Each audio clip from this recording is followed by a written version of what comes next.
Thank you for joining us from Bethpage High School. It's the Lead the Way Day here at Bethpage Lacrosse Day for Heroes. I'm Gavin Shaw with the Varsity Media Sports Network, and I'm joined by Brian Soper. Brian, obviously you have a lot of experience coaching at this level. This is a really intriguing matchup. You've been the coach at Oyster Bay the last couple of years, and we were talking pregame. You expect this to be a really competitive affair. Yeah, you have two traditional powerhouse, programs on Long Island. Two programs that have been playing each other for a long time here, and a bunch of good athletes on each side. So it should be a really competitive, hard-fought game. All right, with that, let's get into the starting lineups. Again, this a little bit of a rivalry between these two, being so close together. Non-league game, but that doesn't mean it's going to be any less intense. Just a year ago, Farmingdale won on the very last second. It was a new rule. You're now allowed to score if you release the ball in time versus it getting into the net. So we're going to start off looking at Farmingdale, and this is a Farmingdale team that lost a whole lot of talent off of last year's group. Only 5 seniors, one of whom out for the season with a torn ACL, but still a lot of talent remaining. John Pinciotti, Luke Woodland, Anthony Matalone on attack, Brian Hayden, Rick Hickes, considered to be one of the top 100 players on Long Island in the preseason poll. Jack Cavioli also in midfield. Then on defense, Tim Patorno, Nick DeFelici, and Zach Long. And then, of course, in goal, Sean Gilman, who had to step up after that injury last year. Now let's look at the home team, the Bethpage Golden Eagles, another group that didn't really return a whole lot of talent offensively, defensively. Still very, very good, but they're getting it figured out on the attack with Brandon Bethany, Kyle Gabronowski, Kevin Motton, Stephen Gabronowski leading the midfield, Christian Castles, and Kevin Leone, their best offensive threat in the midfield. Then on defense, it's two guys who have been around a while, Alexander Keener and Patrick Kerrigan, in addition to Kevin Groom. Both Alex and Kevin heading to play in college in 2 seasons, but they'll both be back next year. And Brian Hanley leading the way in goal, though. An interesting decision from Bethpage. They're saying for the second half they're going to have Danny Zuck come out and play some goaltender. They've been doing that in all their non-league games, while Brian starts and plays for the entirety of the first half. So a lot of talent on both sides, and two teams, Brian, with very different identities. You talk to Farmingdale, they'll tell you, we feel like if we can hold teams under 7 goals every single game, we're going to win, because their specialty is their offense. Bethpage, their specialties on defense, so they feel like if they can score 10 a game, they're going to win every time out. Yeah, definitely. Coach Hungerford and Coach Dunn running the defense, right? They preach, hard work, right? Keeping the ball out of the net. And interesting with the two goalie system, right? It's good when they can feed off of each other, and hopefully they can get hot and kind of ride each other so that both of them step up and have a great game. This is a Farmingdale team that has really been clicking of late, won about 4 in a row, and they've scored over 10 goals in 6 straight games now. Bethpage, conversely, coming off a big 7-5 win over Mineola. Before that, they lost 2 in a row, so looking to get back on track are the Golden Eagles. How do you see, as we're about to get underway here, that Farmingdale offense matching up with the Bethpage defense? Obviously, a lot of talent back there for Bethpage between Keener and Groom. Well, Coach Hungerford preaches playing really fast, so they're going to try to attack early offense, right? They get the ball over the midfield, they're going to look to go to the goal. Try not to play as much 6-on-6 against Bethpage. So Farmingdale trying to do just that, starting off a run, and it's deflected nicely by the goaltender, Brian Hanlon. The shot coming off the stick of Jack Imke, who they just got back from injury. You see the explosiveness right away from the faceoff man. Yeah, he's a kid I know who plays over the summer, right? He's really explosive, and right off the faceoff with a great shot. That's the early offense I was talking about. Don't pull it out, go straight to the cage and get a good shot on. Yeah, absolutely electric. And you said it with Farmingdale, this is a team that year after year under Mike Hungerford, only in his 3rd season as head coach, but obviously had that great run at Cold Spring Harbor, a state title there. They typically like to play very up-tempo. This year, he's saying with a younger group, they've been forced to slow it down a little bit, but you still see excellent athletes out there. Yeah, multi-sport athletes. They play multiple sports, and very competitive, right? They're going to be looking here to set the tone early. So a couple of names to know offensively for Farmingdale. We mentioned Imke already, but Jack Cavioli, their leading goal scorer on the year with 17, also has 28 points, nominally a midfielder, but a really high-level offensive threat. And then you look at a guy in Luke Woodland who just brings a lot of size to the table, number 6 in green. 21 points, 14 goals, 7 assists on the year for him. So you look at Farmingdale, they kind of have an umbrella top there, right? They look at the dodge from the high wings from up top, right? Create there down the alley, right? And push it and go on the opposite side. Right, that's great offense. And what does an umbrella top mean? Umbrella top means it's kind of like a triangle at the top, two guys on the high wing, and then a dodger from top center.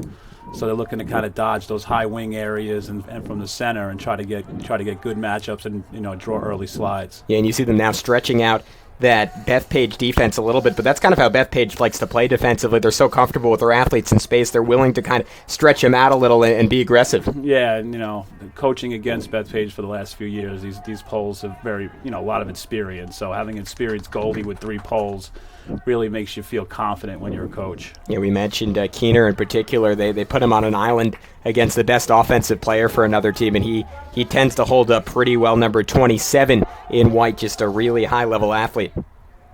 So here you have an invert, right? They're inverting behind the cage against a short stick.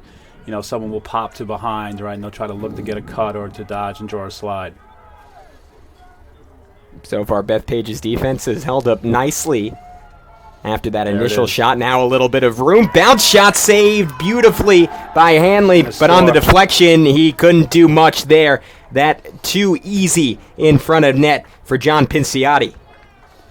Right, so that's exactly what I was talking about. They moved the ball from behind, swung it around. They got a great step down. Nice save by the goalie, but unfortunately right there to pick up the rebound in front.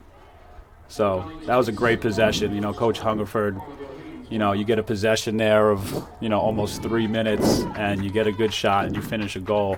That's a great start. Yeah, what an athletic play by Pinciotti. It was almost like an alley-oop in basketball. Caught it and threw it in one motion. So Farmingdale on the board first. Again, Farmingdale clearly had the better season of these two teams, 7-2, 5-1 in league. Bethpage stuck at 500 at 4-4, but with these rivalry games, sometimes you throw out the records a little bit. A similar situation last year, and obviously it came down to the final buzzer. Yeah, I was there. It was a little controversial at the end, with that goal being released or not. But it was a great game, and I think everyone thought that Farmingdale would come out easily last year, and that wasn't the case because the Bethpage kids are tough.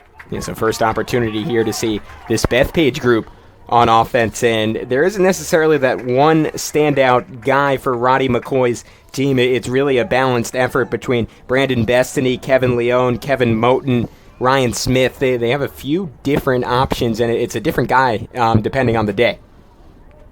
Yeah, and that makes it hard as an opposing coach to game plan and to scheme against, right? When you're not quite sure who's going to be the guy, you got to kind of really, play everybody. And there's Bestany curling in front of net, tried to slip a bounce shot past the left shoe of Sean Gilman, who was right on top of it. Yeah, it's a great save. He kind of read his stick, right? He showed his stick low. Goalie pounced down on the ground, so that's a great first save. It's always important to get that first save as a goalie.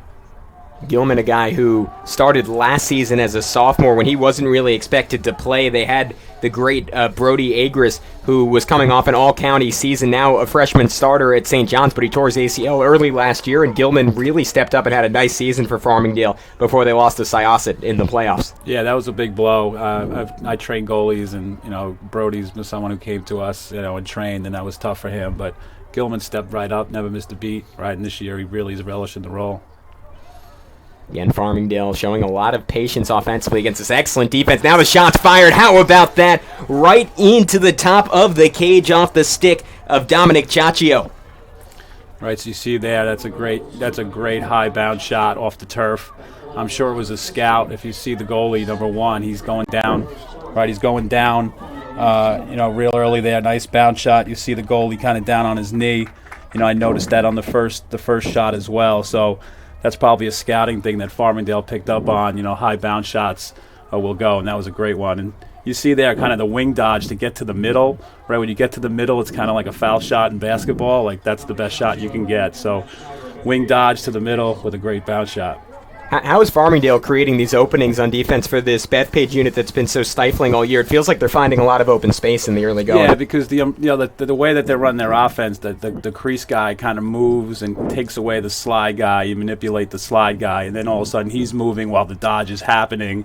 And now all of a sudden you create some space for yourself, and you see there you don't need much space, if you get to the center of the field. And how can Bethpage kind of adjust to that defensively? Well, you just have to take a better approach. You got to approach and just preach no middle, right? You can't let them go to the middle. You can let them go down the side all you want, but dodging to the middle, especially as a goalie, the shot's a lot easier from the wing than it is from the middle. So So something to watch out for going forward as Bethpage starts up on the attack again, and a bad turnover, nearly a bad turnover in open field. Now it's scooped up. At least for a second, it was in the stick of Lorenzo Ramos, and now Bethpage has a beat on it. This is Matt Schneider, who finally chased it down. He's one of their most valuable players, does a little bit of everything, offense, defense, face-offs. Very dynamic young kid as a junior midfielder. So that one thrown away, unable to corral it, was Bethpage, so it'll go back the way of the Dalers. You know, you play so much defense the first half of this first quarter, and then to come down and have an unforced turnover, you know, that really hurts. You just get the feeling against this Farmingdale team you can't have those wasted possessions because they've taken advantage of every opportunity so far.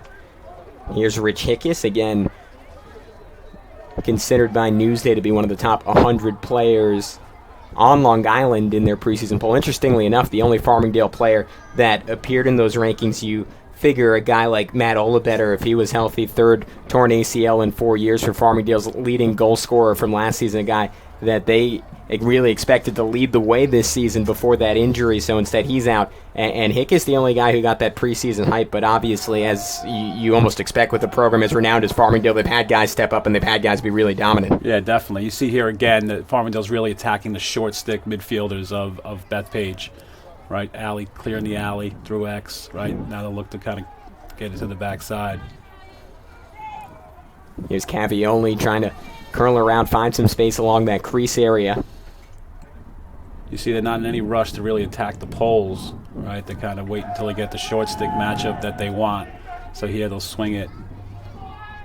It's very methodical. It's almost like they're just waiting for Bethpage to slip up and, as you put it, get into that exact matchup that they're looking for. And you see the depth right off the bat for Farmingdale, playing a bunch of different kids in the early going. Yeah, and that's good about a non-league game here is that you might open your bench up a little bit more, get some guys involved, especially over the break. When you start to play over the break, you want to keep all those kids, engaged. Great little dodge to get in front of net by Anthony Matalone. And he's a really creative kid. You see, not the biggest guy on the field, but the way Mike Hungerford described it, a very unorthodox game, and he's able to find room where other guys just aren't.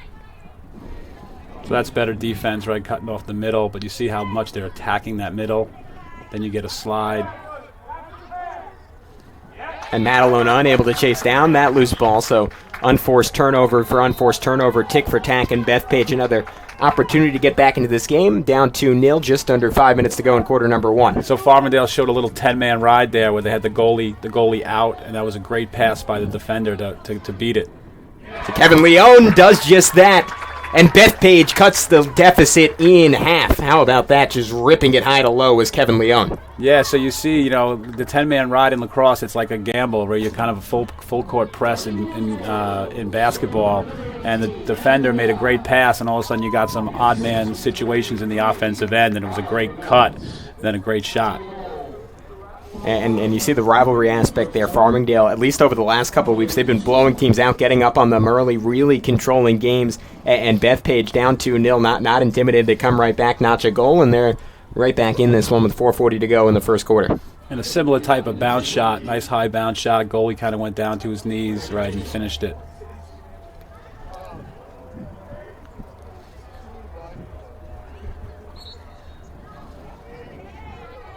Again, this is a rivalry that both coaches kind of wanted to get back to. I know Mike Hungerford was saying when he was growing up, these two teams used to play every year. For a long time, they hadn't. And both schools, not just the coaches, but it seems like the players really passionate about getting to play in these games. A lot of guys on both these two teams know each other, grew up around one another, and it adds that little extra layer. Even in a non-league game, both these teams really feel the importance of winning this one. Yeah, and I'm excited because, playing at Hicksville, we played Farmingdale and Bethpage every year. So it's cool to be up here in the booth and watching these two teams play. Matt Schneider takes a spill, and now you see the flag fly in. So Schneider will get helped up. And it looks like an EMO for Bethpage. Yeah, so this is important, right? 2-1 game, 4 minutes to go. It's important that when you get these extra man opportunities, especially if you've been struggling to score a little bit all season, right, to bury these. Kevin Leone will start it off just outside the 25-yard line, far hash. And especially in these rivalry games, I think you did a nice job summing it up. It just, you can't, especially against a team like Farmingdale, it's hard to win if you don't convert on these opportunities, right? Yeah, definitely. Especially the first one here. I'm sure they had a play scripted up, right? You want to get that look, and hopefully you get to bury the rock in the back of the net.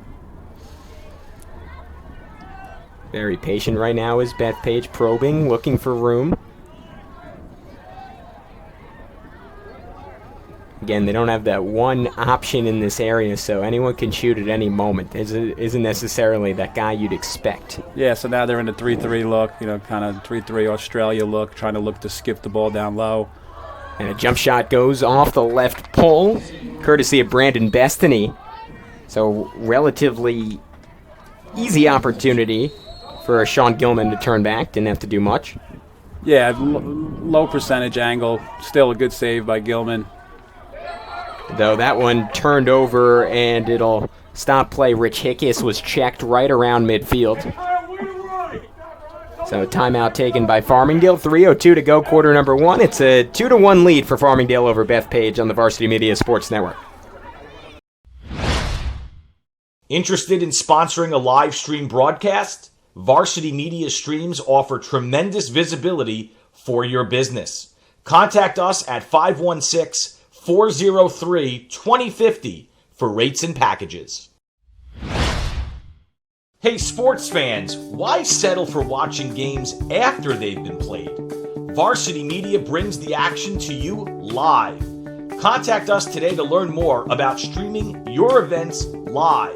516-403-2050 or visit us online at varsitymedia.net. We highlight your life. Thanks for joining us back at Bethpage High School. Once again, it's a 2-1 lead for Farmingdale over Bethpage.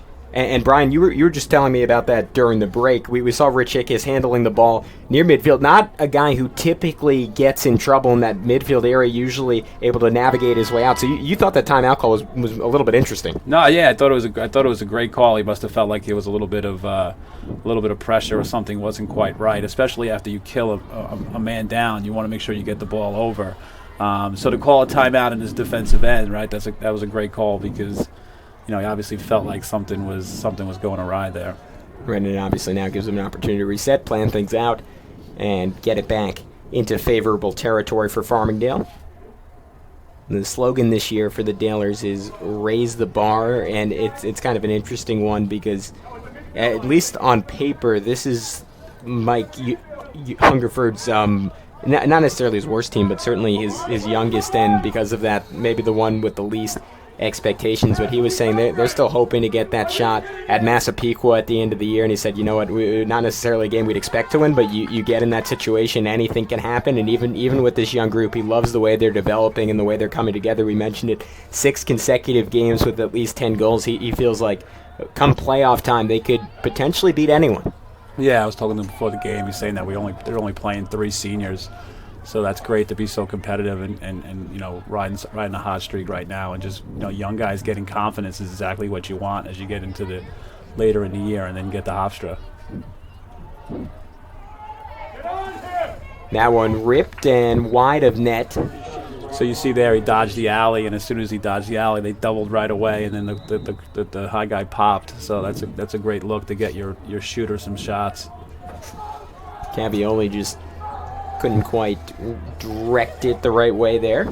He's again had an excellent season with 17 goals, 11 assists. So as far as shooting on target, it's been kind of a volume game for him. He's taken 55 shots, only 36 of them have been on target on the season, but you got to figure when you're a high-volume offensive player like that, that's going to happen to some degree, and obviously he's been able to put up stats despite it. Cavioli, a guy already has quite a lot of college interest, got offers from as far away as Utah, and then a few locally in schools like Bryant and St. Joe's.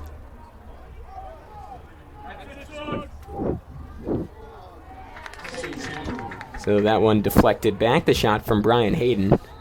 and it'll stay with Farmingdale. So that was a good save, and then what you see is off a ground ball, right? A lot of coaches preach to move it twice off the ground. Farmingdale did a good job, scooped the ground ball, moved it twice, and got another shot within another 5 seconds. So that's the kind of quick offense that Coach Hungerford likes. And again, one of the things that he was talking about early in the year is that they're shooting, but they're just not hitting the net enough. So that's something that they're concentrating on every day.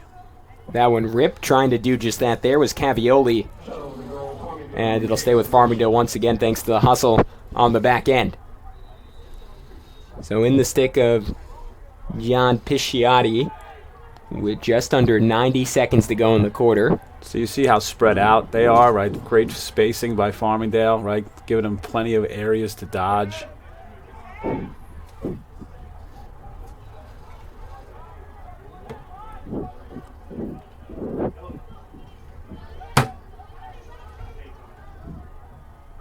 Probing in front of net, trying to turn on it, losing the ball in the process was Matalone. Had a good run, that a hard check from Chaccio, and now you see the flag fly. Yeah, that's it's something that you see there, right? Farmingdale was so patient on offense, so patient. Then all of a sudden you go, and maybe a spot where maybe it was a little bit trying to do a little bit too much there, and then all of a sudden you get a foul. So it's a great stop by Bethpage, and now they're going to get another man up opportunity. Right, and that's sort of Matalone's game, trying to make the spectacular happen, create something out of nothing, but I'm sure Mike Hungerford would agree with you, a little bit too ambitious that time, and he'll return the ball to Bethpage with 50 seconds to go in the first quarter. Yeah, the one thing you want to see is that was a great explosive move, but he went right back to where he got the ball from, right? If he gets that ball and attacks the backside that fast and that quick, he might have a little bit more room than kind of dodging back into one of his players was still there, so it was kind of like a free double team for Bethpage. So an extra man opportunity now for Bethpage. As the first quarter dies down. So last possession they ended up in a 3-3, and they got a sharp angle shot. So maybe perhaps looking for something more out top, more in the center. Farmingdale seems to be locking the crease there and rotating 4 guys on the man down. Bethpage typically similar stylistically to Farmingdale offensively in that they really like to play fast, play a heavy transition game, and so far just the athletes of Farmingdale haven't allowed that to happen, but we'll see if they can get another one and a beautiful look inside, and it's put home by Brandon Bestany. Yeah, he's waving it off. So that was a great skip pass, great look. Just happened to catch that in the crease before the ball went in. So Bestany a little too far down. Flag flies, and they'll allow the run to continue from the excellent athlete, MK. 6'5" for MK, probing, searching for room, fighting through defenders. Now he passes, shot at the buzzer, deflected high, and that'll end the quarter. But it'll be a man up for Farmingdale when we come back on the Varsity Media Sports Network. Dalers lead by 1.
Start of the second quarter here at Bethpage High School.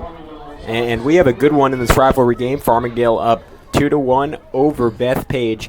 And it felt like Farmingdale dominated the game in terms of possession and had a lot of excellent opportunities in the first quarter. But when it was all said and done, only 2 goals for the Dalers, and Bethpage still very much in this game. Yeah, a lot of good shots, right? Just not putting them on cage, right? Hopefully, for Farmingdale that changes. It was started the quarter, it was even. Now it's a man up for Farmingdale. Penalty 30 seconds on Kevin Motton. Now Farmingdale will fire and find the back of the net. Second goal in the early going for Jack Cavioli. That was a perfect execution there, right? They swung the ball from one side to the next and got the Cavioli step down that they were looking for. Great shot, right? Low and away. Woodland with the assist, right? It's always great to have a lefty back there feeding a righty who's coming across for a big shot. So, as a goalie, you got to try to track that ball, and then to shoot a nice low stinger there was a good placement. Cavioli with the absolute snipe, up to 19 goals on the season. Wouldn't be surprised if he gets that hat trick and hits 20 on the game. Again, Mike Hungerford called Cavioli their best overall offensive player. On top of the goal scoring, does all the little things right for this Dalers team. The Bethpage, an unsettled situation here. That's Kevin Leone running. Farmingdale does a nice job of getting back. Right, you see a little bit there with Farmingdale right off the faceoff. They're looking to push and get some early offense, right? And they happen to turn it over there, but I'm sure it's a turnover that Coach Hungerford will accept. Just when you accept that style of playing fast, right? Sometimes those things happen. So you see Christian Castles on the ball, a football player for them. Something we were talking about pregame, true for both these teams. A lot of guys who also play on the football team, and you just see a lot of talented athletes. It was funny talking to Roddy McCoy pregame. He was saying, we don't have the best lacrosse players year in and year out, but we always feel like our athletes are good enough to compete with anyone, and you see why there. Excellent duck in by Kyle Grabnowski, just not quite able to finish. Yeah, great cut, great hard cut. He ran through the check in the crease, got his hands free, and just missed it wide. Bethpage maintains possession, trying to put something together here with all those talented athletes. Instead, a near turnover, but a nice ground ball win for Brandon Bestany, who has the only goal on the day for the Golden Eagles. That was a great lift by the defenseman. Right as soon as he got to the goal line, he lifted his hands, right? Almost got a turnover. So Kevin Moten, nice little dodge, but nothing doing in front of net. Farmingdale, good slide defensively to stay in front of him. So again, here you see midi behind, right, short stick, invert. Right, Hickes is a great D-midi, right, so he's, they're not looking to slide to him, it seems, right, they'll let him play on an island. So that pass a little bit too ambitious with Gabronowski just trying to find someone cutting towards net, and instead a turnover for the Golden Eagles. Hickes is kind of interesting because Mike Hungerford said, just because of our style of play, we don't really play defensive midfielders all that often, but Hickes is such a talent. They feel like on the next level, that's going to be his ideal role, and if they ever need a stop for a single possession, they'll just slide Hickes in on defense and say, go to work. He's just that good defensively. Yeah, he's a great midi, right? Definitely projects well at the next level as a D midi, right? You saw there on the clear, right? Bethpage went to a deep ride, and Farmingdale went to their open clear and got it up the sideline rather easily. So again, Farmingdale possession, right? They're looking at the high wings, attacking the short sticks, right? The spacing's good, right? Trying to draw a slide and find the next guy. Chaccio getting shoved around right now by Christian Castles, able to stay on the ball though. And Chaccio's just a sophomore. He's got a tremendously bright future. Another guy, even though not the biggest in the world, on the varsity football team, which isn't all that common for an underclassman at Farmingdale, but he's just such a good athlete, kind of a bowling ball of a running back and linebacker, and is just a sophomore. So as you know, again here, second quarter, they're really not attacking any of those veteran Bethpage poles. They keep attacking the short sticks.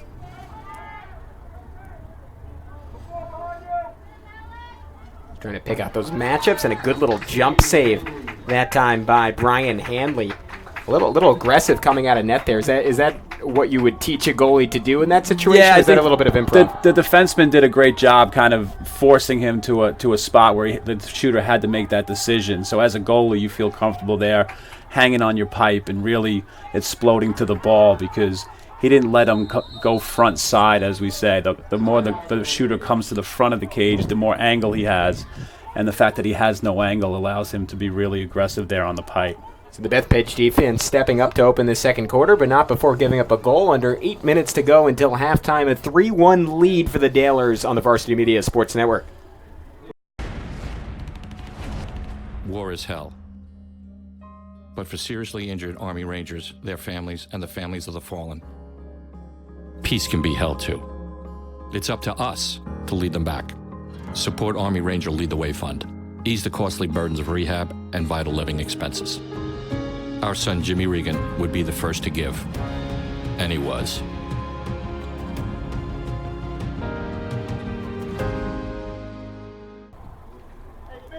Back to action here at Bethpage High School. Again, it's Gavin Shaw, Brian Soper here with you. Brian, we were talking about it a bit during the break. You mentioned we saw Alex Keener down for a couple seconds after that play. The senior committed to St. Joe's. You got to figure, if at all possible, he's going to do everything he can to stay in this game. It was interesting hearing from Roddy McCoy pregame just how intense Keener and his fellow defenseman Kevin Groom are. Those two of the better competitors on Long Island at this high school level, and they obviously take this one extra personally given how last year's game ended. Yeah, I just saw Coach McCoy go up to him and gave him a little head tap, and Keener assured him he's good to go, so he's back out there. Keener just very fluid, one of their better athletes, and game after game after game, they put him up against the best offensive player, tell him you're on an island, and he's held up pretty well so far on the season. Yeah, so interesting here. Bethpage comes out in an open set, and then Farmingdale bumped up their pole up to the midfield. So it seems to be that they're double polling the midfield, and they're short sticking the attackman behind with a shorty, with a midi. So obviously they feel as though, the midfield, they need to put another pole up there to stop some of their dodging. So now you see here the attackman's attacking that short stick where they had that switch. And is that how Bethpage ideally combats that? Just picking out the right matchup and sort of taking their time? Yeah, it all depends on, obviously, making that move. Coach Hungerford likes his matchup with their short stick. And sometimes the coach will decide to attack it there. And they figured out that time. Kyle Grabnowski finding net on a snipe of a shot. Yeah, so it was a great alley dodge, right? Great left-handed shot. Nice little split dodge there. You see the defenseman kind of trailing him a little bit. All right, and, really no slide there. Sometimes what happens when you try to mix up your matchups and you try to move people around, sometimes it takes away your different slides. So it looks like Farmingdale was caught a little bit there, with no help on the ball. And it looked like he fired maybe just about a second before Sean Gilman anticipated he would. Gilman never really had much of a chance to even get that stick up. Yeah, and that's just in a spot where he has the whole net to shoot at. So, you got to just hope you can attack that ball and maybe get hit with it. Another big face-off win for Bethpage. That's been an area where they've struggled this year. Roddy McCoy saying they have some grinders, but not necessarily that one elite guy. You need to consistently win on this level, and they can't take advantage of it. Kevin Leone throwing it away. Yeah, you fight so hard to get that ground ball. You would like to after a great offensive set. Perhaps getting a possession there would have been good.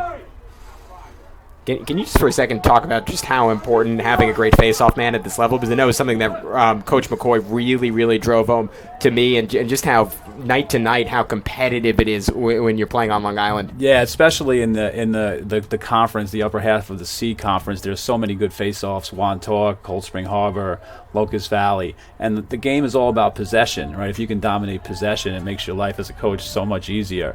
And I know Coach McCoy, was worried about that.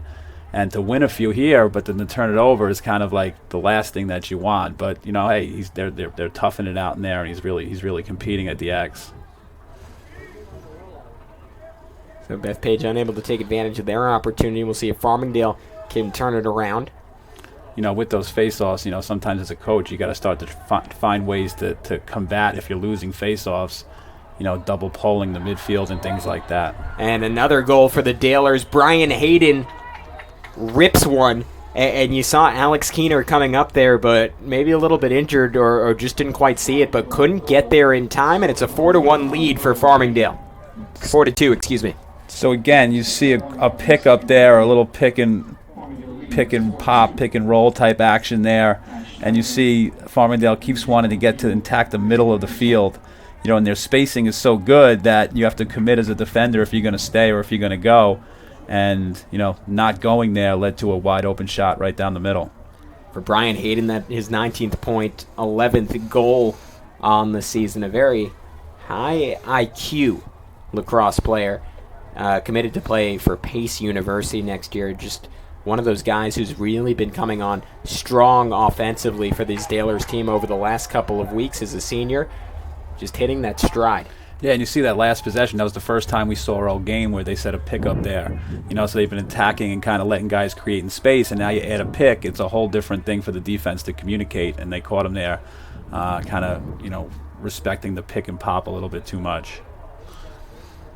You were making the analogy to basketball before. Is sort of that pick play something that's becoming more commonly used at the high school level, or was it just a case of Farmingdale? I mean, most of the time they're going to have the individual advantage, so they don't even need to think about it. No, it's kind of filtered down from the college game over the last 5 years. The pick game has been huge, to kind of create guys and create space.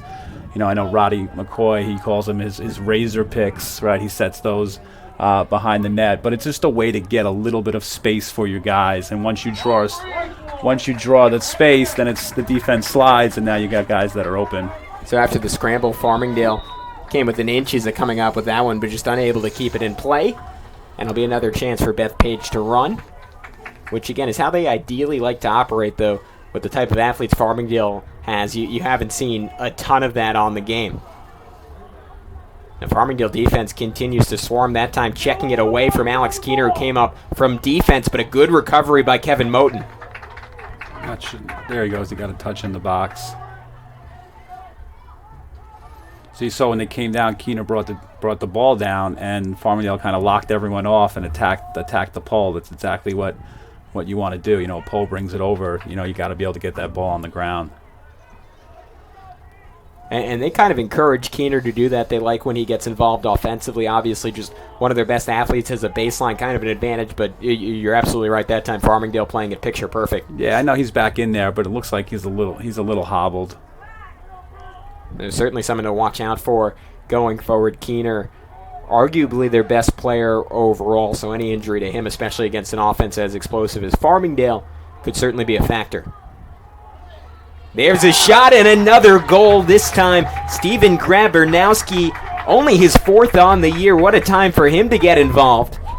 And the senior makes an impact, cuts the lead down to just one. Yeah, high shot, top corner. You see here, there's the pick. Now he rolls, right, and then he looks to the opposite side. So the kind of what's happening is that you have all that action.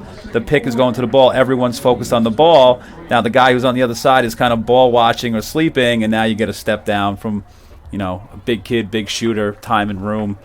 9 out of 10 times he's going to bury that. So is that throwback improvised in the moment, or is that something that Coach McCoy is calling from the sideline? That's kind of like that umbrella top look that I said. So you have the two guys, and then the guys are on the wing. So the top two guys set that screen together, that screen action. Everyone's staring at that, and now you throw it back. That's definitely something that's been drilled over and over again in practice. It's interesting. It looked picture perfect live. What a nice little set there from Coach Roddy McCoy, and it gets Bethpage right back into this one. Though Farmingdale an opportunity to answer right away, and it goes off the stick of Hanley after it was fired in there from Imke. Yeah, good save, right? Stood tall in there, took it off the chest.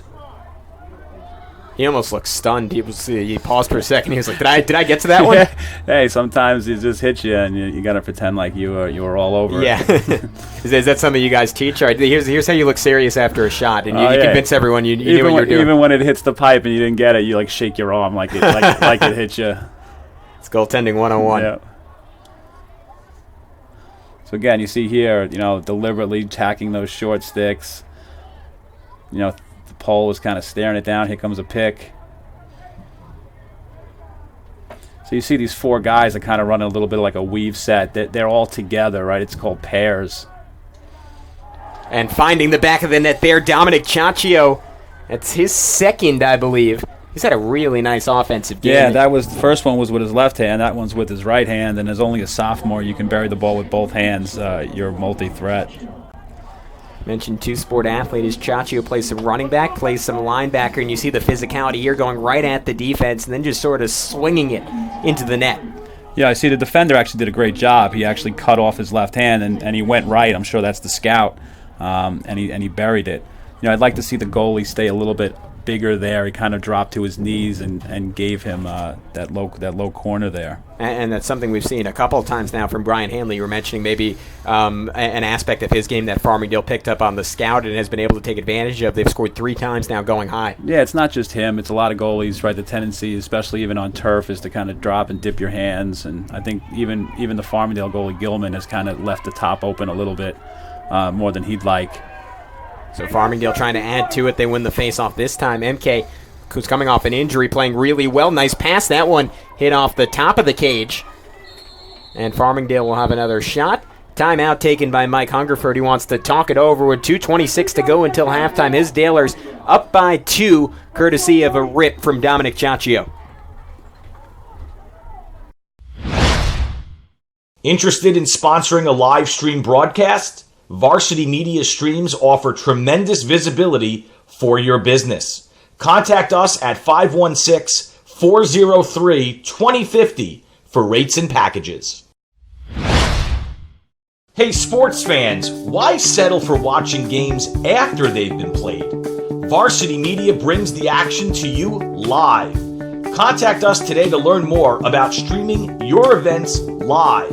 516-403-2050 or visit us online at varsitymedia.net. We highlight your life. So approaching halftime now at Bethpage High School, Farmingdale with the ball and a 2-goal lead.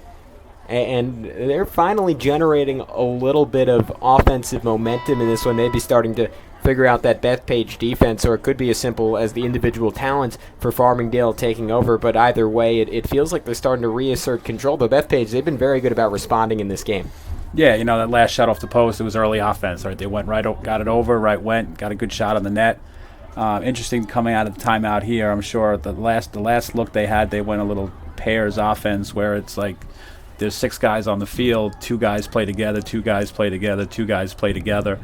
And it worked out good for them on that last possession to get Ciaccio to the middle of the field again. So let's see if they kind of come out in that pairs look and maybe set some picks. So is there an adjustment that Bethpage can make, or at a certain point do you just have to win those one-on-one matchups? Yeah, you have to decide kind of what you're going to do. Are you going to switch on the picks? Are you going to double the picks? Especially if they're going to pick, you got to give space for guys to get through. So it's a lot of communication, and as a coach, when teams are really good at setting picks, here you go, kind of a little pick look here coming. Good defense. And Bethpage, again, that's the side of the field they pride themselves on, and turning it into offense is how they found success this year, though that time a bad turnover in the open field will lead to a run out back the other way for Farmingdale. Coming up with the loose ball that time was Cavioli, who already has 2 goals on the day. So that was they got the ball over. Farmingdale threw it down to the attackman. They passed down, picked down. They had a good opportunity. Maybe could have shot it, but with 1 minute and 45 seconds to go, decided to pull it out. And wouldn't be shocked if you get here to kind of a good long possession. Bethpage got it within 1, but Farmingdale, as you said, if they can hold to the final shot and convert it, they'll be doubling up the Golden Eagles heading into the break. Yeah, you just saw Coach Hungerford to Ciaccio. Then Ciaccio kind of said, let's slow this down. Not a bad deal if you're up 5-3 or if you're up 6-3. Ciaccio chased by Schneider. He gets right by him. So a little switch there from Bethpage. Maybe that's the strategy for now, more of a zone look. And they're shutting off 13. That there's a short stick that's shutting him off. That's Anthony Matalone, who we saw had that really explosive goal in the early going. So that kind of frees up. So that now, that was Keener's matchup. So now it frees up Keener to go play at the midfield. So that's the adjustment Coach McCoy's making to put a pole on it.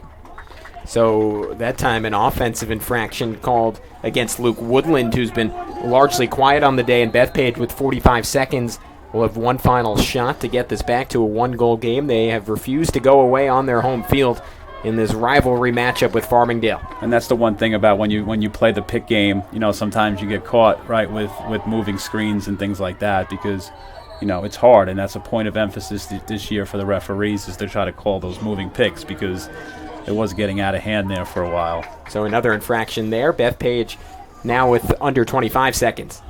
And they nearly give it away again. Now they do. Good scoop by John Pisciotti. John Pisciotti. Pisciotti comes up with it again with 10. Good ground ball. Farmingdale's out of timeouts. I'm sure they would have loved to use one there if they had one. It doesn't look like either team's going to be able to get a shot off with just 4 seconds left. It might be a Hail Mary here from Bethpage. Keener, the defenseman, throws it up, and that's not going to be in time from Kevin Moten. And that's how the half will end. For Farmingdale, they were trying to double up Bethpage. The Golden Eagles had a chance to get it within one goal. We'll take the neutral ground. It's a 5-3 lead for the Dalers. So we'll take a break on the Varsity Media Sports Network and come back with a very special halftime interview next.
Welcome back in. I'm Gavin Shaw here with Jill Brodsky. And Jill, you're going to tell us a little bit about the Lead the Way Fund. So what's the origin of this fund? So Jimmy Regan was an all-American, all-around incredible kid.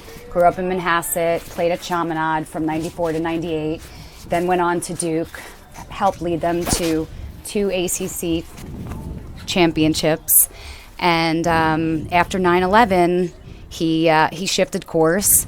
He was going to go either Wall Street or law school, and he was so affected that he decided to go enlist, and he wanted to serve with the best, and that was the 75th Ranger Regiment in his eyes. And unfortunately, Jimmy was killed on his 4th tour of duty. And so his parents saw that there was a great need for these Rangers and their families that was going unmet by the government and the VA, and they decided to set up Lead the Way Fund in his honor and to help his brothers in arms. Right, and obviously having this associated with the lacrosse game of sport that he loved, and you just get the feeling it's so good for these players to get that awareness and understand why this is still so relevant and there's still such a need there. Well, I think for these young men to understand that there's so much out there, that they're playing for the greater good. These men, these women, they go out, they put their lives on the line every single day and ask for so little in return. And, it's the least that we can do as Army Ranger Lead the Way Fund to give back to them. And for these, again, young men to see that they're doing something really good. Right, and how can people help out and get involved with Lead the Way Fund if they want to? Well, we have events throughout the year. This, Lacrosse Day for Heroes between Bethpage and Farmingdale is terrific. We have Regs Rock every year. This May 4th, it's a Manhasset-Chaminade matchup, and it's at Chaminade. We have, again, fundraising events throughout the year, racing events. People can join, raise money.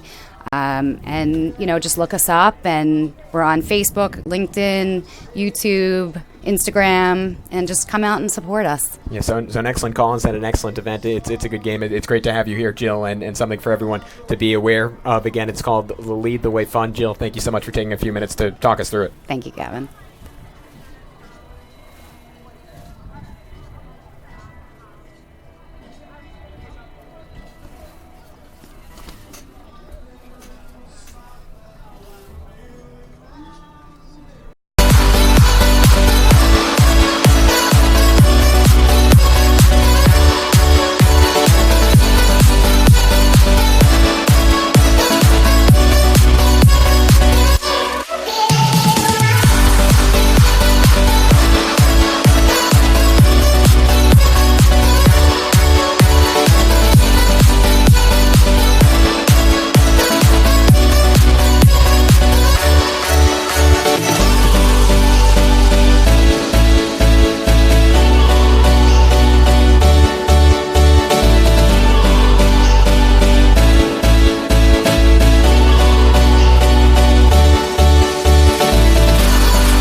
Second half about to get underway here at Bethpage High School. Gavin Shaw back with Brian Soper, the head coach of Oyster Bay. Before we get back into the game, we just want to thank Jill Brodsky, the COO for the Army Ranger Lead the Way Fund, for coming in and telling us about a really good cause.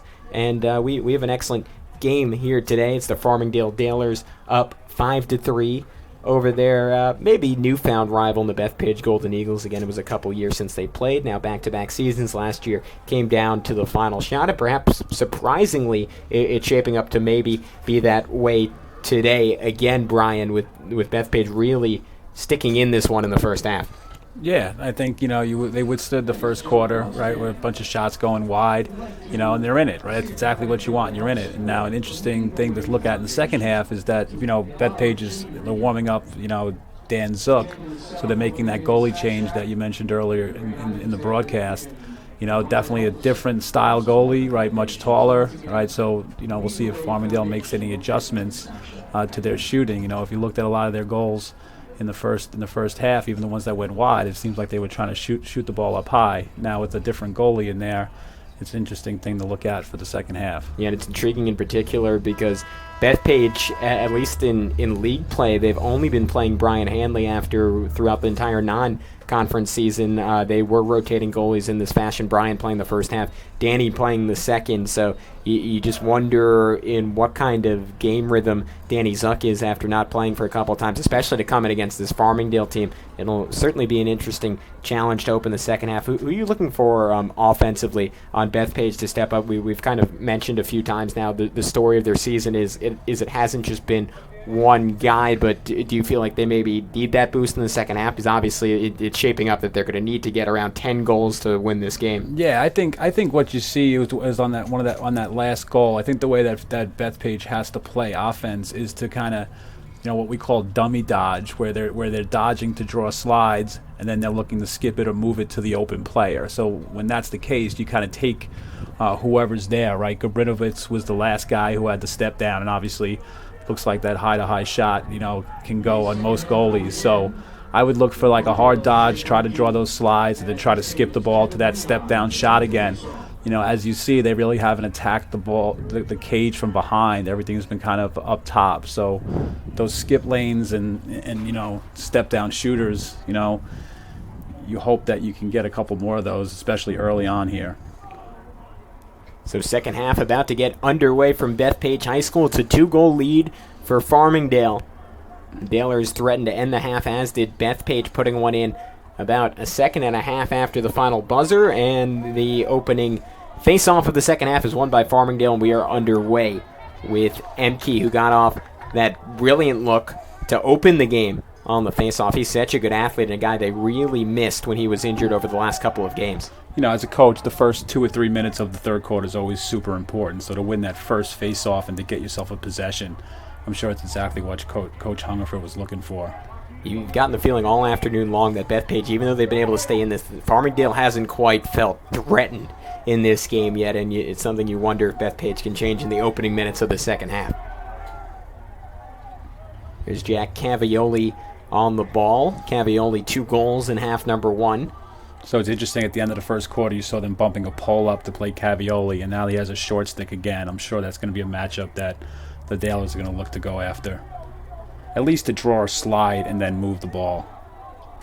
Again, this is a Farmingdale team operating without the services of the guy they expected to be their best offensive player going into the season. Matt Olabetter tearing his ACL for the 3rd time in 4 seasons. His junior year, the only time he was actually able to play high school lacrosse, and it was a pretty incredible solo season. Had 44 goals, which would be a pretty good career total for most guys, and he was still off the merits of that one season, able to get a college scholarship offer, and there's his friend Jack Cavioli spinning and winning, scoring another one, and Farmingdale in control, up 6-3. So you see exactly, that was the matchup I was talking about, right? Cavioli on a short stick, right? He dodged them there, got his hands free to shoot. Interesting, at the end of the quarter, they were bumping up a pole to play him, and that's something that I would probably look at because, Cavioli obviously shows that he wants to score and he wants to go hard, and sometimes it's a tough situation with that first shot. You come off the bench, like you said. That first shot wasn't from the greatest angle. So we'll see how the goalie reacts there, Zook, to the next one. All right, this is coming from someone who was not a high-level athlete, but if you're Cavioli, how do you even put that in? Spinning outside, it didn't even look like he had time to look at the net. Is that just pure intuition, or is that something that's taught? No, yeah, he's just, they shoot. Farmingdale shoots a ton in practice, and just it takes confidence. You just got to put it on net, and sometimes you catch a goalie off, because the angle, you don't think it's a great angle to shoot, and now all of a sudden you sleep a little bit, and he shoots hard, and next thing you know, the ball's on you, right, and it goes in. Well, for Cavioli, it was good for a hat trick, his 3rd of the day, and now he's up to 20 goals on the season and 31 points. So an impressive junior season continues for the midfielder. So let's say, look, they switched there. You see the pole going up on the Cavioli. That's a smart move, right? I'd rather have someone else try to beat me than to have him keep shooting. Yeah, because right now he has as many goals as Bethpage does by himself. Yeah, but then it leaves yourself here with Chaccio on a short stick, so it's kind of pick your poison. And Chaccio, you just mentioned it, 2 goals in his own right in that first half, and showing off the ability to finish with either hand late in that first half.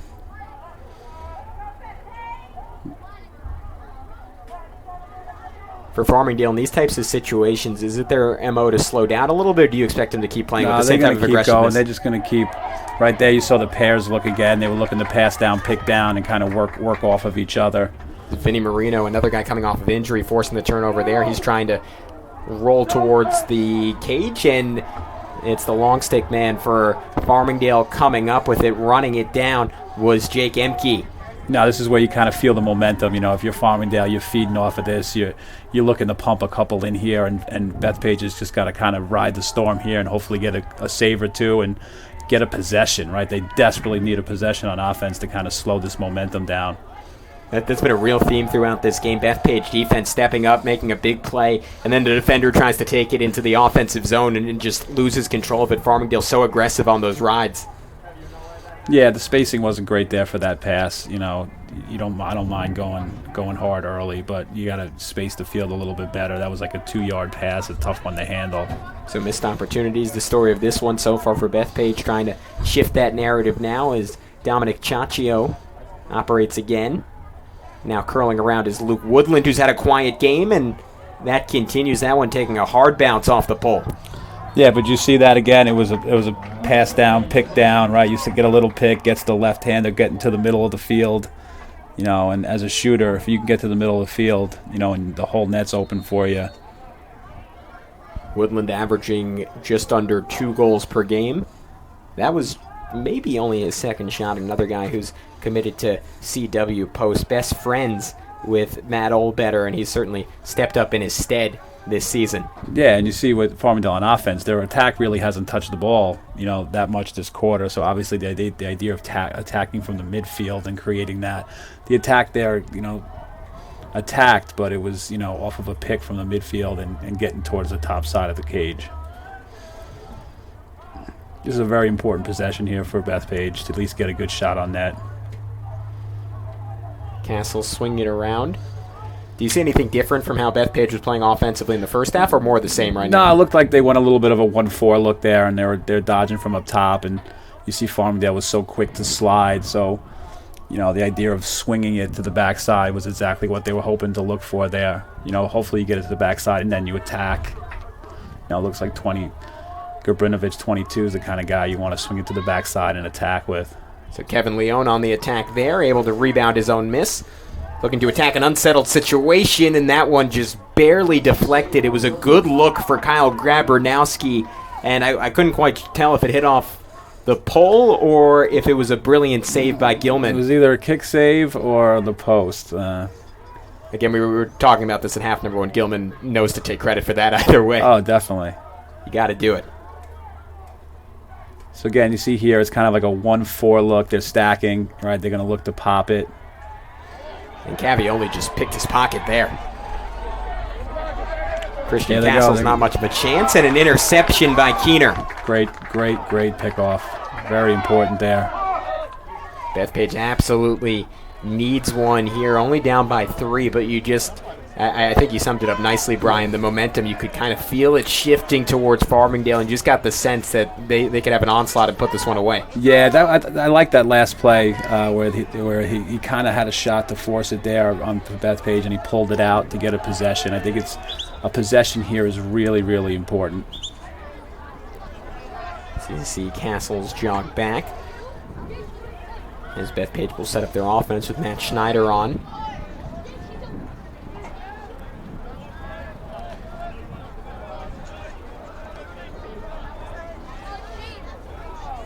So again, it looks like the ISOs from up top is what they're going to want to do here. Draw an early slide from Farmingdale and now swing it through X behind the net and try to attack the backside.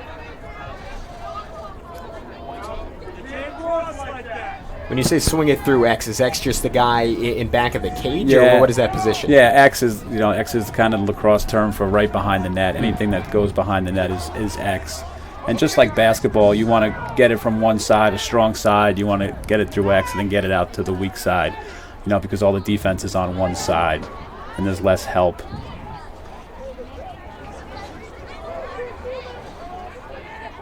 Bethpage getting some good movement here. A little bit of a lane, but unable to handle that pass was Matt Schneider, who does a good job to come up with it, but then has the pass deflected. Yeah, it was a good hard check there. Farmingdale's done a good job in their defensive end, getting the ball on the ground and not giving many second chance opportunities. Look at MK go so shifty in the open field. Trying to take it coast to coast, he does! Play of the game, Jake MK, going from one end to another and giving Farmingdale a game-high 4-goal lead. So that's Farmingdale lacrosse, growing up on Long Island watching Farmingdale. Tough in the defensive end, you win a ground ball, you sprint down, right? You play quick offense and just super aggressive. Yeah, you can see it on the replay right there. MK just an absurdly good athlete, and we were discussing this a little bit pregame, Brian, but you were kind of saying how Farmingdale, they had that great run. They won a state title, I think, all the way back a couple years back in 2011. And over the last few, they kind of took a step back to like the Syosets, the Massapequas of the world, but it sort of feels like they're approaching that level yet again where they're about as good as anyone, even with a younger team this year. Yeah, it's been building, right? They've put a ton of time in the offseason to work, and that's kind of been their goal, being a young team, right? They can get there this year, but, the future's very bright in the next few years to try to close that gap and to, for Farmingdale to again be on top of Class A. It was kind of cool getting to talk to Mike Hungerford about it, a guy who's been around forever. You were telling me when you were playing at Hicksville, he was already on the coaching scene. And I was kind of talking to him because for such a long time, he was working as an assistant before going to Cold Spring Harbor, winning a state title there, and then working his way back to Farmingdale. And I was kind of saying, why are you still doing this? Why'd you stick with it for so long? And he was just saying, I mean, it's that desire to keep passing it on to the next generation, to teach the lessons that he learned through the game. And he was acknowledging, like, that sounds kind of kitschy, but it really is genuine coming from him. And I would assume for so many of you guys that coach the sport at the high school level. Yeah, he's just a guy that's always been around Long Island lacrosse, and he's a dean at Farmingdale, and obviously Bob Hartraft with 500 plus whatever wins he has. Yeah. He just wanted to wait for the right time when Bob wanted to give it up and to eventually step in, and that's why he was at Plainview and Cold Spring Harbor and some other places. But this is really where his heart is. Born and raised, grew up in Farmingdale, played goalie for Farmingdale, so they got the right guy at the helm. Just awesome to see, and it feels like he's totally taking advantage of the opportunity. It's just his... Here's your 10-man ride, right? So the 10-man ride, the goalie's out. Exactly what they want there. They're going to squeeze it. It's like a push. So now the flag flies in. Two of them, actually. Both officials caught that one. So it was like a feeding frenzy. Yeah, if you're Coach Hungerford, you live with that. So really what a 10-man ride is, and again, college teams really started to do it last year. Yale did it all the way to a national title. It's kind of like a zone press where the goalie's out of the net, he's a defender, and you're hoping for those passes to the middle, and then it's 4-on-1, 5-on-1, yeah. And sometimes you get pushes like that, but if you're going to be aggressive, those things are going to happen. You got to give Bethpage a little bit of credit in terms of discipline, because it felt like they were about to lose that ball, but able to hold on to it just long enough that they get this extra man opportunity. Yeah, they've done a good job against the 10-man, right? Even though the defenders have shown really good poise with the ball and are throwing it into some tough little small windows. So they've done a good job handling it. It looked like Zook was going to shoot that, on the net because the goalie's out.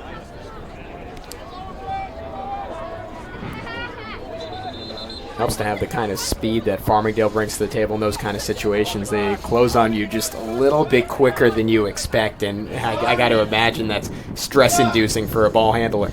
Yeah, it's like the 10-man ride is kind of like something that all week you talk about it, and it takes on a life of its own, and then when they're in it, you're like, it's coming, it's coming. Yeah. And then all of a sudden it's there, and you're just thinking about it, and if you're thinking about it, at Oyster Bay, we try to do it, consistently, but we don't have the athletes, that a Farmingdale has, and even at our level, we see it, effective. Just panic-inducing. It almost felt like a shark attack. Yeah, it's like Louisville basketball or West Yeah. Virginia press U. It's like it's a thing, right? It becomes its own thing that you're gonna get pressure. And it's cool because that kind of has to energize both sides, because it's one of those, so much of lacrosse is patience and time of possession, but that's that rare situation where it's like, all right, either we're going to get a steal or it's going to be an infraction or we're going to score. Yeah. And it's one of those three things is going to happen pretty quickly. And as a coach, you can't wait to get in it, right? You're waiting all game just to get in it, because if you can get a goal off of it, it's the biggest energy booster. Yeah. A few years back when Albany and Notre Dame played at Hofstra, Notre Dame got themselves back into it just by 10-man riding the Thompson brothers, and it was kind of everyone was rooting for the Thompson brothers that day, but the 10-man ride for Notre Dame kind of neutralized them. And speaking of the college game, we're going to have the 6th annual battle at Bethpage here this weekend. Duke Lacrosse coming in to take on Marquette. Obviously, John Danowski, a lot of connections to this Bethpage program. Pretty exciting stuff, as that one is put on net by Steven Gabronowski, looking for his second goal, shot it wide, and the EMO will continue in the moment for Bethpage. Little wheel action. Farmingdale scrambling to keep up. They cannot. The ball moved faster than the man, and Kevin Moten gets his first goal of the game. Golden Eagles right back in it, down by 3. So it looks like on that man-up look, they've tried it a couple times. This time they actually moved it quick enough to get it to that. That's a typical man-up. You see the wheel. Right, the wheel goes all the way around, and eventually you get the backside guy who buries it. So exactly what Bethpage was looking at, a really important goal to cut it to 3. Interesting with Duke coming in, Coach Hungerford and I share a mutual friend, Coach Caputo from Duke. Coach Hungerford's best friend, and happened to be volunteer coach at Hicksville when I was there. Oh, yeah? And now he's won multiple national titles with Coach Danowski. So he's kind of a guy we always pick his brain about, what to do and drills and stuff like that. So it's kind of a mutual friendship that we share. It has to be amazing for you guys because to you, he's still just your high school coach, right? Yeah, and he was a garbage man for the town of Oyster Bay, and now he's like the number one lacrosse mind in the country. Yeah, funny how that works out sometimes. In Long Island, it can really come from anywhere when it comes to lacrosse. Everyone seems to know what they're doing. That's a huge face-off win. You get a momentum goal there on the man up, and all of a sudden, Emke, faces off, and this time he decides to flip it back. It's really important on those wings to try to stay hip to hip, and the Bethpage guy was not hip to hip, so Emke saw that, and then he just flips it out on a line drive. Sees the flag fly. Farmingdale will try to take advantage in the moment, holding on to it, not letting this ball drop. Emke has really dominated this game. Talking to Mike Hungerford, he was pretty insistent that they weren't sure just how much they were going to use him. They were going to try and put him on the wing a little bit coming back from that injury, and yet he's been in that face-off circle more often than not and made play after play from there.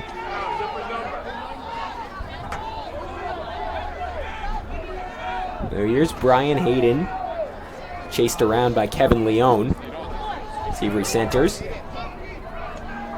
Farmingdale again, they've been playing their best offense of late as the ball finally drops down. So now you see the new rules from college is now that on a flag down, you have to actually get possession, which is different from when it used to just drop, then the man up would ensue.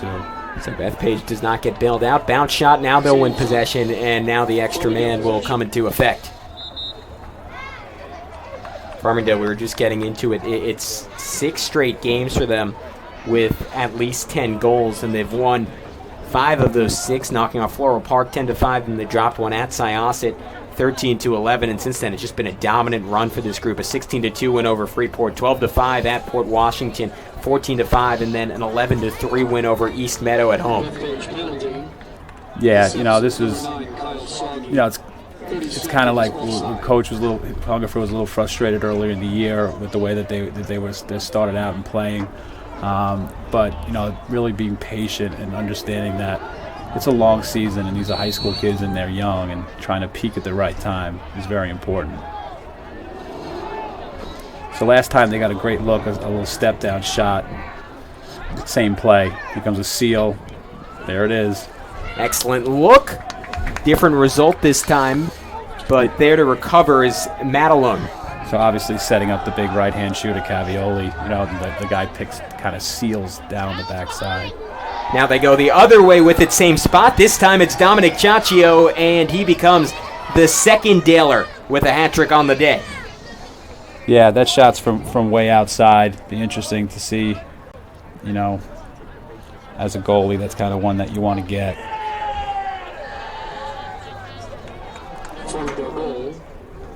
Ciaccio really loading up on that one. It was kind of hard to tell whether the goaltender was initially out of position or if he just jumped the wrong way. Yeah, again, it's one of those things where you're not used to getting shots from out there. And you got to really be focused in and locked in and always be ready, especially on a man up when the ball swings from one side to the other real quick.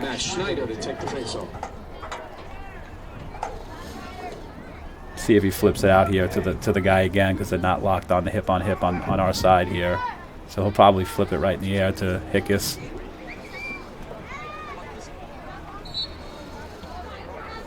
Now to himself. And Bethpage again, that's an area where that time it was Matt Schneider in the circle. They've tried a couple different guys against MK, but it's been an area they've really struggled, and it's something that Roddy McCoy really readily acknowledges. He says we have some competitive guys, we have some fighters in there, but there are just so many elite face-off men you see at this level. Obviously this is a non-league game, but just week to week to week it doesn't get any easier, and when you can't win that battle of possession, even for a team as talented as on defense as Bethpage, and it has to make it so tough to win when those guys have to play defense for the majority of a game. Yeah, and it's interesting to see with the fourth quarter coming up, maybe you put a poll in there, you try to scrap it up or just change something, because MK really in this third quarter got his face-off game going. So one final chance for Farmingdale under 5 seconds. Ciaccio 2 dodges and he puts it home. Second goal in under a minute for Dominic Ciaccio. He now has as many goals as his jersey number. And with under a second to go in the half, Dalers take a commanding 9-4 lead. Goals at the end of the quarter are so big. Nice little swim move under, right? The defense is not there. All game, Farmingdale had their guys kind of behind and were dodging from up top. There, he kind of swimmed underneath, and there was no one there that was on attack, so now it kind of messes up your slide game there. So now Farmingdale, with only 2 seconds to go, they're just going to put a pole on the face-off and just kind of stand up and just make sure that there's no pushing forward here. Ciaccio, not necessarily the tallest guy in the world, but he is bulky. It's so impressive how shifty he is as well. So with that, the quarter will die. Dominic Ciaccio, 2 goals in the final minute, and it's a commanding 5-goal advantage for Farmingdale, looking to ensure it doesn't come down to a last-second shot this time around on the Varsity Media Sports Network.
Fourth quarter about to get underway here on the Varsity Media Sports Network. Farmingdale taking a commanding 9-4 lead, outscoring Bethpage 4-1 in that third quarter. And Brian, how much of that do you attribute to the change at goalie Brian Hanley? Certainly not an outstanding first half, but he kept Bethpage in this one. Danny Zuck comes in. I don't know if you attribute it to him or the defense, but immediately Farmingdale takes control of this one.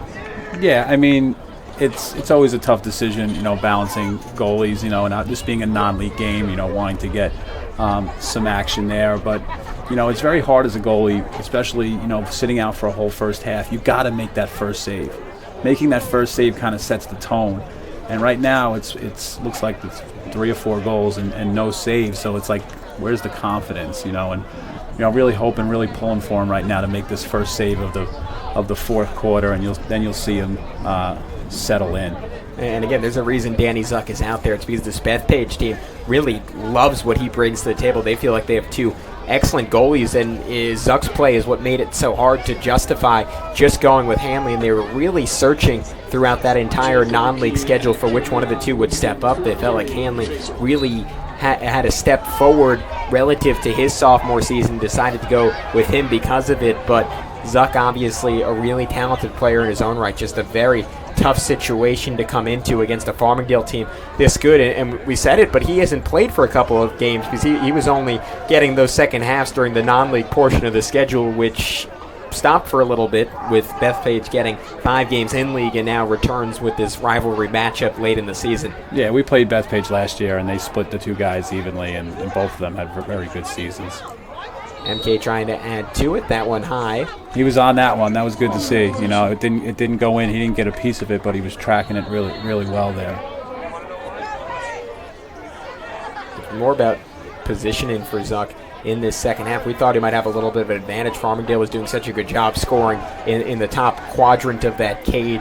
Zuck a little bit taller than his counterpart in Hanley, but just had a position a few times in that third quarter. You could speak to it much better than I could, Brian, but that's kind of what I was seeing. Yeah, just sharp angles. As a goalie, you want to make sure that you limit those goals from the short angles.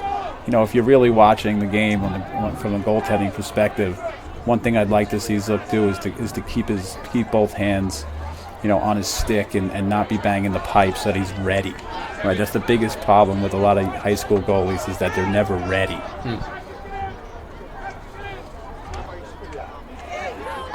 Farmingdale nearly losing it here, able to recover in a late check that probably stopped the goal, if not with a wide open shot for John Pisciotti. So that's what you like. You like Bethpage defensively to be aggressive, go double team, go after them. Farmingdale's had it a little bit too easy, kind of getting what they want. The idea of mixing it up a little bit and getting these poles involved. It seems like Farmingdale's taking their poles out by attacking the short sticks, and perhaps taking some chances now, 9-4, being a little more aggressive with the poles and sending some doubles.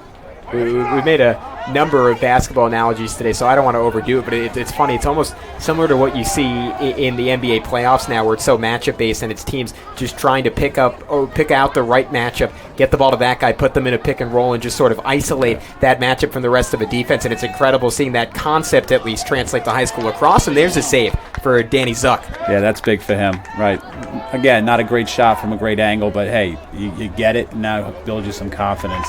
But yeah, with the way it is lacrosse now, teams watch so much film on each other, and you kind of come in with a game plan, you scout, and you got to kind of manipulate and find the matchups that you like.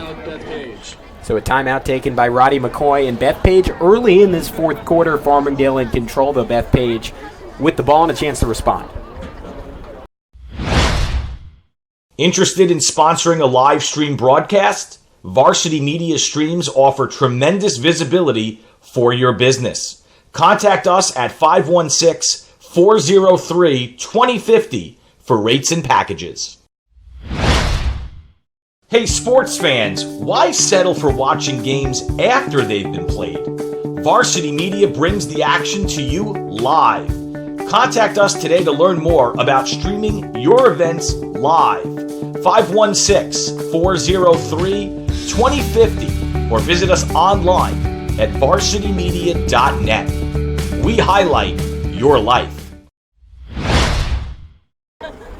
Back to action on the Varsity Media Sports Network. Gavin Shaw, Brian Soper. We've talked a lot about Farmingdale's history and just how dominant they've been over the course of the last 20-25 years, really coming back. Bethpage, a really strong program in their own right. In fact, they've actually won a state title in their school's history back in 1996, led by new lacrosse Hall of Famer AJ Hogan, who just got in 2018, one of the better midfielders in the history of the sport. But what a lot of people don't realize is that 96 team for Bethpage, they did have a single loss on the season. Brian, I think you're kind of familiar with the team that gave it to them. Yeah, number 28 picked it up here.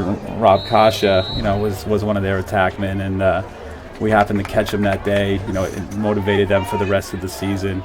Just a tremendous lacrosse team led by Coach Jim Amon. Went all the way to a state title, and something that they're very proud of, and something that our Hicksville guys, we have on them for a long time. They won the state title, but that on Howie Votes Field, which is now nice and turfed, and we got them that day, I think in double or triple overtime. So pretty great memories being here and kind of remembering those days. What do you remember about going up against AJ Hogan, and just what a special player he was? He was amazing. To me, he was one of the most unguardable players ever on Long Island. I just know for a fact it's like my third game starting, and luckily he just had a bad shooting day where he missed the cage a whole bunch. So, those helped. Pretty cool. You guys are always a part of history. That'll be the only time that team will ever lose. So battle here, and Farmingdale able to force the turnover off some nice checking on defense.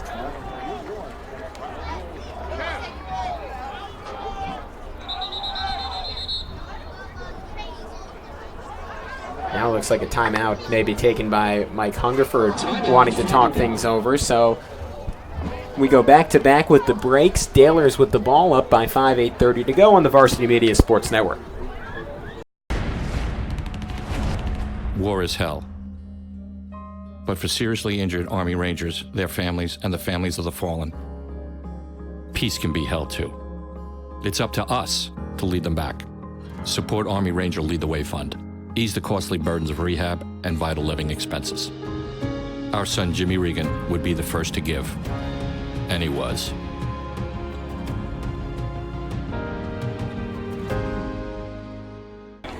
So let's take a look at the upcoming schedule here on the Varsity Media Sports Network. Got a couple of good ones, obviously Farmingdale Bethpage today, and then we go to Cold Spring Harbor with Wantagh traveling to take them on, and then perhaps the game of the season on the Varsity Media Sports Network, Syosset at Massapequa. Go back to the girls' side for Wantagh at North Shore on May the 3rd, and then we finish up before having some playoff games unannounced as of yet on May 8th, Locust Valley taking on Floral Park. That Syosset-Massapequa matchup, how do you see that one shaping up, Brian? Certainly, at least on paper, I think the best one we have this season, one of the better matchups on Long Island, period. Yeah, I mean, those two have dominated Class A for the last few years. It's all going to come down to probably, like this game, the face-off X, Petrakis from Massapequa is tough, and Massapequa plays a real style that if they have the ball and they possess the ball, they're real tough. And down on defense, probably the best defenseman on Long Island, and Brower going to Duke. He's just a man down there. So it's gonna be a great game. Syosset and Montfort, tremendous player. So it's gonna live up to the hype, definitely. And obviously Farmingdale, you expect them to be, if anything, a little better next year. They're going to return over 30 players. We mentioned they only lose 3 seniors off of this team, and perhaps the only upside of not having Matt Olabetter this year is that they have that extra season to develop other guys and give other guys those extra shots. But all that being said, do you feel like this season Farmingdale has the talent to match up with those two schools, or you feel like they're a year away? No, I think you have to. Coach Hungerford and his staff, they have to sell. They have to sell it that they have a shot. They've worked tremendously hard, and I think this is the year. I think this is the year that they really show that they belong.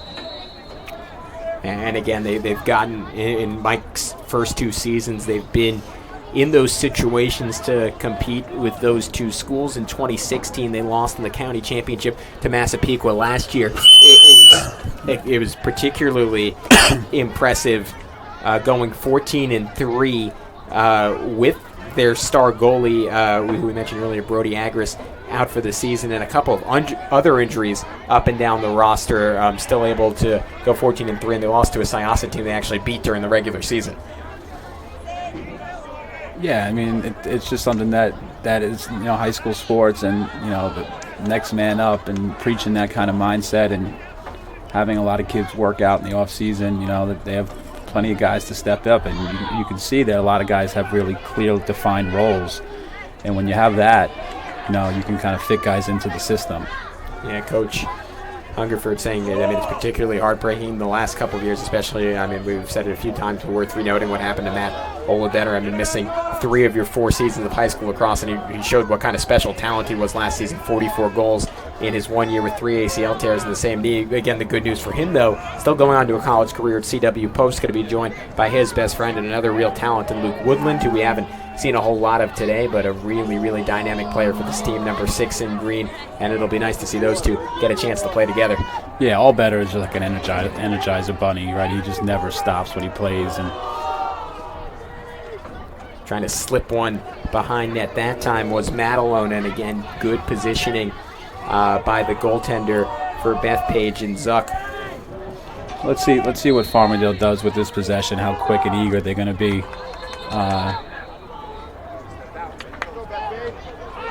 Looked like a ward, real ward off. You got to score on this possession if you're Bethpage, right? If you want to get back into this. Ambitious pass up the field completed to Kevin Leone, running, getting hit, and he puts it home. Kevin Leone bullying his way through traffic straight to the net, and when he got there, Sean Gilman did not have an answer. I mentioned it earlier against the 10-man ride. That is a crazy good pass by Keener to hit a guy on the line while he's moving. Completely sets up that goal. that's a big time pass, right? Only guys who are going on to play college lacrosse are going to make that type of look, 40, 50 yards to a guy streaking down the middle. So that's just tremendous lacrosse there, and the confidence to throw a pass like that is off the charts. And then how about Leon not breaking stride and able to take it right inside? We've mentioned that's how Bethpage likes to play, and I think just because of the athletes of Farmingdale, we haven't gotten to see it a whole lot today, but that was picture perfect. Yeah, he was going to the cage. He ducked his head, protected that stick, and ran through a check, and that's just big boy tough lacrosse. Farmingdale will get it back off the face-off, up by 4 goals with just under 6 minutes to go. Opportunity for them to play the possession game, but with their offense, they don't necessarily have to. Yeah, I'd be shocked if they don't get a possession here and try to run the clock down to under 4 minutes, shorten the game a little bit. Obviously, if they get pressured and Bethpage comes out and pressures them, they'll gladly take a free goal like this. Yeah, a lot of open room, and that's about as easy as it gets on the day for Farmingdale, adding to their total. Anthony Matalone, his second of the game, 16th of the season, described by head coach Mike Hungerford as sort of the wild card of their group, and he makes a really nice play attacking the cage there. Dailers doubling up the Eagles 10-5. So you're kind of in a catch-22 situation. You're trailing by 4 goals, and they're spreading you out wide. If you chase them, right, then they can go to the cage, and if you don't chase them, they can kind of run the clock out. So Bethpage kind of got caught there. Some guys seem to be pressuring. Some guys were out wide, and they took the opportunity. Again, 5 minutes to go. That's a big goal. And that's 7 straight games now for Farmingdale with over 10 after an opening 3 where they didn't once cross that barrier. So, you can argue part of it is scheduling a tough start for them with Lynbrook, West Islip, and Cary. But since then, they've really been on a roll. The only loss back on April 2nd against Syosset. Since then, they've won by margins of 14-7, 9, and 8. Yeah, and early in the season with some of those low-scoring affairs, Coach Hungerford was saying we had over 40 shots. We just weren't cashing in. So as the weather gets a little nicer and those shots start to fall, then you become even more dangerous. There it is, a little slip. A really beautiful play. We saw it in the first half, and Steven Gabronowski picks up his second goal. I think on the exact same look. He was the guy who scored last time. Yeah, so, you see, again, a little slip off of the pick and then high to high, right? Just a real quick release to the top corner. For the fact that Bethpage hasn't had the ball that much, it seems, to have 6 goals, they're getting the looks that they want. They just need to value the possessions and try to really ride this out and generate some possessions here in the last 4:30. And just from a goaltending perspective, how much tougher is it when you have a really tall attacker like Gabronowski and that shot is coming from such a high platform and maybe a little bit of an abnormal angle where it's almost going at you downwards? Yeah, that's super tough, right? It's super tough, high to high. Gilman now is kind of trying to figure out how the ball went in. But again, it's just you're not used to seeing guys 6'3", 6'4" shoot over the top. All the young kids out there, they shoot sidearm, and it really gives a goalie a great read on it. And when a guy goes high to high like that, it's really tough to pick it up. Yeah, what are you going to do in that situation? So Farmingdale, they're going to continue to be aggressive on offense because of it. Ciaccio, a contender for our Igloo Lacrosse Player of the Game with 4 goals. And the thing is that shot that just scored by Grbinovitz there's no one around him, right? So he has, not only is he shooting it high and hard, but he has all the time in the world, and his hands are not being checked. So he's going to bury that most of the time. But again, you'd like to see just a little bit, keep those hands up, right? Keep those hands up and don't kind of dip, so that you can maybe get a chance to get the plastic on the top there. So Gabrinowitz came into this game with only 2 goals on the season, all the way up to 3 now. With 5 goals now. We'll take a quick break on the Varsity Media Sports Network. Interested in sponsoring a live stream broadcast? Varsity Media streams offer tremendous visibility for your business. Contact us at 516-403-2050 for rates and packages. Hey sports fans, why settle for watching games after they've been played? Varsity Media brings the action to you live. Contact us today to learn more about streaming your events live. 516-403-2050 or visit us online at varsitymedia.net. We highlight your life. Back to action. Bethpage has the lead down to 4, but with just 4 minutes left, Farmingdale coming out of this timeout still in a comfortable position, trying to move on to 8-2 on the season as this young group for Mike Hungerford continues to grow up in front of our eyes. Be interesting to see what they do here in terms of aggressiveness versus just pulling back. But you mentioned that conundrum for Bethpage, because either way the defense is forced into a really uncomfortable position. You start chasing, it just creates those huge swaths of open field, and there hasn't been a much easier goal on the day than the last one we saw for Farmingdale. Yeah, you see Farmingdale comes out at a wide 2-2. This has been around in the game forever. Now you see the goalie coming out to guard somebody. They're going to send a double team here. He might have chested that one. And Bethpage nearly able to force the turnover, just couldn't quite find that loose ball. You know, it's tough to double team there because it's harder to double team when the ball's out in front of the cage. So Farmingdale did a good job getting it in front of the cage so that they couldn't double. So now you see it's going behind. They'll bring it back up top here because it's harder to double. You saw Luke Woodland, number 6 in center. He was right in front of net. And Farmingdale throws that one away, so Bethpage down by 4, chance to run. That's exactly what Bethpage wanted. Coach Hungerford is not going to be happy with that possession. And a prime opportunity missed. It was Keener connecting with Kyle Gabronowski, and Gabronowski just couldn't quite put it in. You don't get too many better looks than that one. Yeah, you got to bury that one, especially, you know, Farmingdale is probably telling their attackmen right now, do not shoot the ball. Right, we're up 4. We can end this game by keeping possession. By trying to shoot that ball at the net, it gave them an opportunity down here at the other end. It's a 10-man ride. You see the goalie's out again, so a little bit of right back at you by Bethpage. Farmingdale breaks it with relative ease as Hayden moves on into favorable grass, and he'll just pull it back out. You're right, looking a little bit less aggressive now as Farmingdale just trying to hold on to the ball, maintain possession.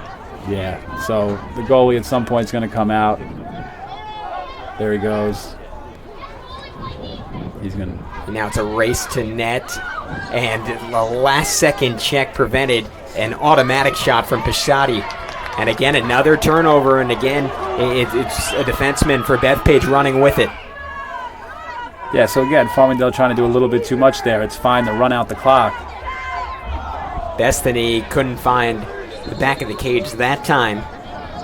And Farmingdale again escapes with, I'm sure what Mike Hungerford would tell you was somewhat of a foolish turnover and something that could have come back to bite them, but 2 times in a row, Bethpage now unable to convert on the opportunity. So here you go with the 10-man ride, right? The goalie's out. So they're going to let the overpass. Now you're going to try to jump this. You got to try to squeeze this right now. You know, giving up the sideline. Got exactly what they wanted. Quick whistle. Got to score quick. Approaching the 2-minute mark now. Circling and desperately trying to turn on it was Kevin Moten, but just did not have much of an angle there. I assume that wasn't very fundamentally sound. The one-handed, little flip shot. Yeah, that's trying to do a little bit too much there, especially. You know, you gotta score there, but you know you gotta pick the right spot, the right matchup. So now this is tough for Farmingdale. You see on the ground Jake Emke, who we keep mentioning, has had such a good game coming back off of injury. They didn't want to overextend him in this game, and he's down yet again. And if you remember with Emke, he missed most of last season, broke his foot right actually after they played Bethpage last year, and I'm not sure if it's the same injury or a different one, but still dealing with some foot issues into this game. It has been excellent. I think had the goal of the game off that little push from defense to offense, where he went about 1-on-6 and found a way to put it home. And tough to watch him limp off, but hopefully he's all right and back to action when Farmingdale returns to league play next time out. Yeah, that's the one thing that worries you when you play non-league games a little bit later in the year. You know, you want to win, but most of all, you want to make sure you come out healthy. You know, you want to play these games like this. A great game, obviously, for charity. My father-in-law is the coach at Chaminade, right? So Lead the Way Foundation, the Rangers, and Regan. Something that is big time on the island, and everyone's kind of aware of how great that charity is. It is such a treat to get to talk to Jill Brodsky at halftime, get a little more information about it, how you can help, why it's so important, and it was really, really good and really great opportunity to promote that, as that one is saved in front of net by Gilman, a good little dodge by Kyle Grabnowski to even find room to get that shot off. Yeah, you know, great save. Then, of course, Hickes picks it up, runs it down halfway down the field, and makes a great pass. You know, just in between the lines, just a stud midfielder. Yeah, you've mentioned him a few times, and probably the type of player that it takes a coach to really appreciate, because he was someone who I was just reading about pregame and considered a top 100 guy on the island, and you go through the statistics and you're saying, really, Hickes is the guy on this team they pick out, but I mean, clearly just a special talent in that midfield. You know, and as a goalie, right, you love guys like that, because when you make that save, you look for guys like that, and they're like a one-man clear. So, you know, as a goalie, you always love having a defensive midfielder you can trust to get you out, because sometimes, you know, poles, it's harder to get out, but a guy like that you can trust. Another nice pass up the field to Kevin Groom coming up from defense with that long stick. And it's interesting with Hickes, Mike Hungerford saying, you know, even as a veteran, he's not necessarily a great offensive player yet, but his utility is he's just a Division I athlete. You put the ball in his hands, it's just very tough to take it away from him. You phrase it as a one-man clear, and he's, I mean, however you want to put it, just very, very special guy and so crucial to this Farmingdale team. Nice loop in front of net, and another prime opportunity unable to put home by Moten, who had a really good look on that jump shot. Yeah, so you see, that's something like to take away from this game, is that even though Bethpage is going to fall short, they've had that crease seat cut look a bunch of times. So, you know, something you can take with you as you get into the league play to get better at, and, you know, kind of make it your staple there on offense. And obviously Bethpage dug themselves into a little bit of a hole in this one. But I think look who picked it up. Yeah, of course, who else? Hickes again. But to me, the most surprising aspect of this game, as the clock dies down and Farmingdale claims the win, is that Bethpage, with a few more conversions down the stretch, could have maybe made it a game in the final few minutes. But a year after they lose at the buzzer, Farmingdale leaves no doubt this time around a 10-6 victory. What are your takeaways from this one, Brian? You know, the takeaways is that, you know, Farmingdale, you know, they did a lot of good things offensively. They executed really well. You know, still they're shooting, right? They still have to kind of continue to at least make the goalie make a save on cage. And I think, you know, for Bethpage, I think they hung tough, right? When they got down a little bit, they didn't quit. They kept playing, you know, and that's, you know, that's going to be very important when you get into the league play. And I think they still have Cold Spring Harbor and a couple of the top teams in the C. So, you know, you take this. Farmingdale's a big Class A school, right? You take this and you use it, and you watch the film, and you continue to get better. So we'll take a break, and we'll come back with our Igloo Lacrosse Player of the Game next on the Varsity Media Sports Network.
right, so as we finish up here, we're going to get to our Igloo Lacrosse Player of the Game, and who else but Dominic Ciaccio leading the way with 4 goals, and they really came at crucial times, Brian.